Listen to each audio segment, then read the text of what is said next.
পড়তে বসলেই খালি একজনের খিদে পেয়ে যায়, তাই চলুন আজকে বানিয়ে ফেলি ডিনারে একটা চটজলদি সহজ রেসিপি। চিকেন পিস পাস করার জন্য আমাদের প্রথমে চাই চিকেন, আর চিকেনটাকে ম্যারিনেট করার জন্য চাই নুন, গোলমরিচ আর লেবু, আর তার সাথে চাই গোবিন্দভোগ চাল। আর আপনার বাড়িতে যা সবজি আছে, আমার কাছে এই কটাই সবজি ছিল, আমি এই কটাই দিয়েছি। আর একটুখানি আদা রসুন বাটা নিয়ে নিয়েছি, আর পুরোটাই হবে মাখনেতে। আর একটু গোটা গরম মশলা নিয়েছি।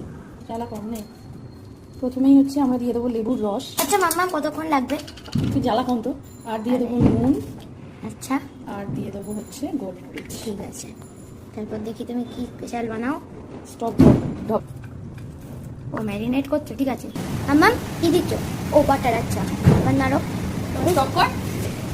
এবার কি দিচ্ছ এগুলো? গোটা গরম মশলা। আচ্ছা গোটা গরম মশলা দিয়ে দিলাম। তারপরে এবার কি দেবে? চিকেনগুলো দিয়ে দেবো। Chicken added. চিকেনটা ভাজা ভাজা হয়ে গেছে।